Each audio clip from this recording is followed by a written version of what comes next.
हम अगर विधायिका बनते हैं तो हमारा अकाउंट लोग प्रॉपरली चेक कर सकते हैं कि हमारा अगर सैलरी भी आता है ना, वो लोगों के लिए ही जाएगा, हमारे खुद के लिए यूज कुछ नहीं होगा।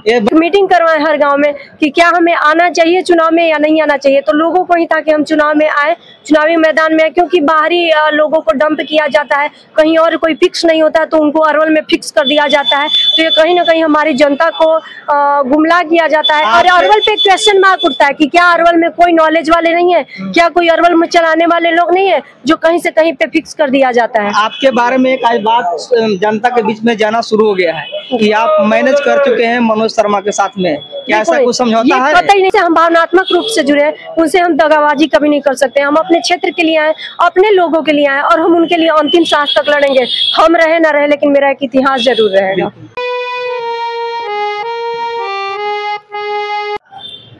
नमस्कार दोस्तों, मैं सुशील कुमार सिंह और आप देख रहे हैं संविधान तक। मेरे साथ दिव्या भारती जी और नामांकन करवा चुकी हैं। और बता दें कि अरवल के गांव में इनका नाम है, चर्चा है, शोहरत है, लोकप्रियता इनकी है, और ये विधानसभा का चुनाव लड़ने वाली है। इनसे जानते हैं क्या इनका उद्देश्य है और जनता किस तरह से इनको देखती है, इन्हीं से जानते हैं। क्या नाम है मैम? मेरा नाम दिव्या भारती हुआ। सबसे पहले तो आपको नमस्कार, और आपकी पूरी टीम जो है, दर्शक जो है, उनको प्रणाम।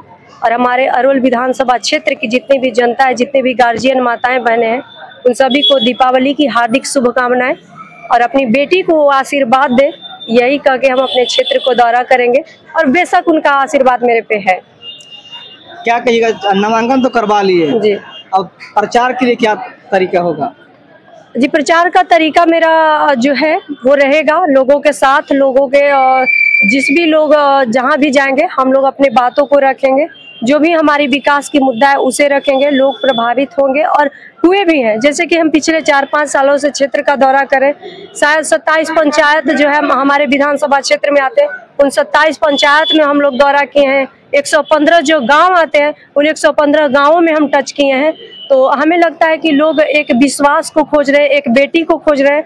और देखिए, ये अरवल का सौभाग्य होगा कि हम यहाँ पे आकर के हमें प्रतिनिधित्व करने का मौका मिलेगा।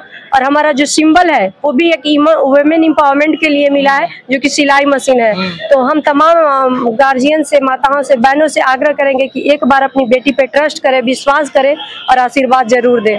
गांव घूमे तो कॉमन समस्या गांव में क्या मिला? सर देखिए, जो सबसे कॉमन समस्या है ना, वो है नली गली शिक्षा, इसे लेकर के है। तो नली गली तो कॉमन प्रॉब्लम है।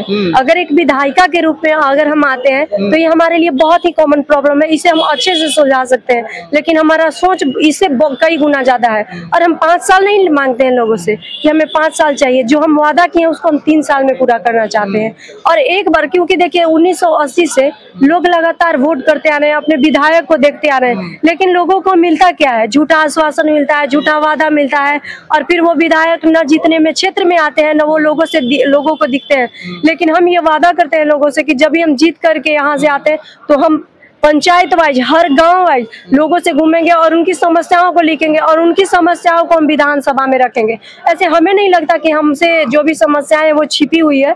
हमें बखूबी सारी समस्याएं हमारे क्षेत्र के बारे में पता है, क्योंकि हम लोगों से भावनात्मक रूप से जुड़े हुए हैं। हमें ये पूछने की जरूरत नहीं पड़ेगी लोगों से कि आप कहाँ के हैं, क्योंकि हमें पता है कि कौन से लोग उसरी के हैं, कौन जयपुर के हैं, कौन पहलेजा के हैं, कौन मेहंदिया के हैं, कौन कुबड़ी के आल के हैं, कौन कहाँ के हैं। जैसे जितने भी गांव, 115 गांव, जैसे कोरियम से लेकर के स्टार्ट करिएगा, कोरियम सकरी से तो अग्नूर तक के लोगों को हम जानते हैं। तो हमारे लिए कोई अनभिज्ञ नहीं है। अनभिज्ञ नहीं है, लेकिन एक बात है जो सबको सब जानता है, लेकिन आज तक उस पर अमल नहीं किया। हर पंचायत में लगभग एक हाई स्कूल है, जहाँ पर नहीं तो लाइब्रेरी है, नहीं तो लैब है, नहीं तो लेबोरेटरी है। बेहतर एजुकेशन के लिए आप क्या कर पाइएगा? सर आप अगर मेरा पिछला बयान देखिएगा तो उसमें शिक्षा को लेकर के अगर हम रिफॉर्म करना चाहते हैं तो उसमें यही है कि सारे स्कूल में जो टीचर है वो स्ट्रिक्ट होंगे, पढ़ाई को लेकर के, खेल को लेकर के, सारी चीजों को लेकर के, उन लोगों के वेलनेस के लिए।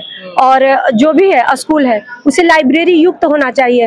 और हमारा सोच है कि हर पंचायत में एक ऐसा लाइब्रेरी को इस्टेब्लिश करना चाहिए जहाँ पे जैसे जो भी कंपटीशन के, मान लीजिए जो एसएससी का तैयारी कर रहा है, जो बिहार पुलिस का तैयारी कर रहा है, जो बिहार दरोगा का तैयारी कर रहा है, जो यूपीएससी का तैयारी कर रहा है, जो बीपीएससी का तैयारी कर रहा है, उस लेवल का उसे सिलेबस वहाँ पे मिलना चाहिए उस लाइब्रेरी में, और ताकि वो अच्छे से वहाँ पे पढ़ाई कर सके। फिजिकल के लिए उन लोगों को प्रॉपर एक फील्ड मिलना चाहिए जिसमें सारे चीजों को उसमें अवेलेबल होना चाहिए। जैसे थ्रो बॉल में कितना पाउंड का गेंद फेंकना है वो तो आपकी सोच बेहतर है कि नहीं? लेकिन बताइए, बिहार में जो चुनाव हो रहा है राजनीतिक दल पर हो रहा है, चाहे तो एनडीए या तो इंडिया, आप लोग कहाँ रहिएगा? देखिए सर, हम ये सबसे ऊपर उठ करके जब हम एनडीए में थे, आपको पता होगा जब हम लोक जनशक्ति पार्टी रामविलास जी में थे तब भी एनडीए कार्यकर्ता सम्मेलन हुआ, उस टाइम भी हम लोगों से यही बात बोले थे और आप पिछला वीडियो भी देख सकते हैं, उसमें भी हम यही बोले थे कि आप एक अच्छा कैंडिडेट को चुनिए, क्योंकि जब तक हम एक अच्छा कैंडिडेट को नहीं चुनेंगे वही जाकर के विधानसभा में एक मुख्यमंत्री का इलेक्शन करते हैं और वही मुख्यमंत्री पूरे राज्य को चलाता है। तो हम यही चाहते हैं, हर लोगों से मेरा यही अपील है कि आप जितने भी कैंडिडेट खड़े हुए हैं उसमें एक अच्छा कैंडिडेट को चुनिए। क्या दुलारचंद बाबू की तरह आप इतिहास रच पाएंगे? सर, हम चाहते तो जरूर है कि जितने भी अरवल में विधायक हुए उनके पद चिन्ह उनको मैं प्रणाम करती हूँ और उनको हम कतई इस बात से नहीं कहेंगे कि वो अरवल में कुछ नहीं किए, जरूर कुछ किए, लेकिन हमें सबसे हट करके सोच है। हमें लगता है कि नहीं, ऐसा इसलिए कहें कि दुलारचंद जी का ना क्रेज जनता के बीच में था, निर्दलीय चुनाव लड़े उसमें भी लोगों ने भरपूर मत किया और जिताया। उनका विचार जो था वो जनता से काफी इंटरेक्टेड था और हम चाहते हैं कि जनता से उससे भी ज्यादा घुल मिल जाए। हम जनता को यहाँ तक प्रेफर करते हैं कि अगर हम उनके बातों को नहीं मानते, वो हमें डांटे बोले, जो भी करना है वो करे। इतना हमारे पास कोई गार्ड नहीं है, यहाँ तक कि हमें जब सिंबल मिला तो कहा गया कि मैम आपको 2 गार्ड मिलेंगे जो आपके साथ चलेंगे। हम बोले सर माफ कीजिए, हमें कोई गार्ड की जरूरत नहीं है, क्योंकि ना ही हम कोई क्रिमिनल प्रवृत्ति के, ना ही कोई आपराधिक प्रवृत्ति के हैं, ना ही हमारे पे कोई आपराधिक मामला दर्ज है, तो हमें इन सब चीजों की जरूरत नहीं है। हम लोगों से डायरेक्ट मिलते हैं, माताओं से, बहनों से जाकर के उनके घर में मिलते हैं और ये भावना हमें हमेशा रहेगा। और जो भी हमारी अगर बात की जाए, हमारे पास कोई सेविंग्स कोई ये नहीं है, तो हम कोई बहुत बड़े ये नहीं है। और जब भी हम अगर विधायिका बनते हैं तो हमारा अकाउंट लोग प्रॉपरली चेक कर सकते हैं कि हमारा अगर सैलरी भी आता है ना, वो लोगों के लिए ही जाएगा, हमारे खुद के लिए यूज कुछ नहीं होगा। ये बड़ी बात करेंगे, जो भी हमारी सैलरी आएगा जनता के बीच में जाएगा, जनता की सेवा के लिए जाएगा। लेकिन अरवल वासियों को, खास करके अरवल विधानसभा के लोगों के लिए आप क्या कहिएगा, क्या मैसेज देना चाहेंगे?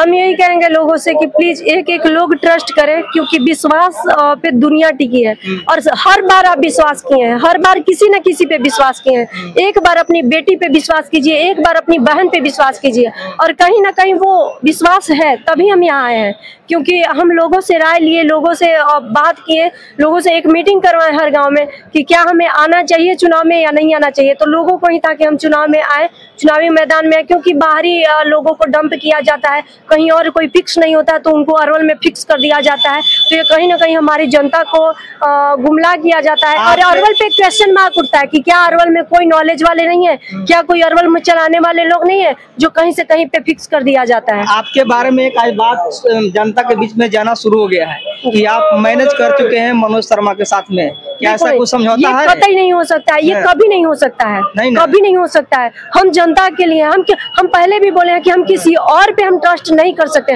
और ये ट्रस्ट कभी नहीं होगा, क्योंकि हम जानते हैं जो प्रॉब्लम जिससे हम भावनात्मक रूप से जुड़े हैं उनसे हम दगाबाजी कभी नहीं कर सकते। हम अपने क्षेत्र के लिए आए, अपने लोगों के लिए आए और हम उनके लिए अंतिम सांस तक लड़ेंगे। हम रहे ना रहे, लेकिन मेरा एक इतिहास जरूर रहेगा। हम रहे या ना रहे, इतिहास जरूर रहेगा। साफ तौर पर कहा कि हमें किसी के साथ समझौता नहीं है, अरवल की बेटी है, संघर्षों के साथ आगे बढ़ेंगे और जनता आशीर्वाद दिया तो बखूबी सेवा करेंगे। आप क्या सोचते हैं अरवल की बेटी दिव्या भारती के बारे में? अपना प्रतिक्रिया कमेंट बॉक्स में जरूर जोड़ने का काम कीजिएगा।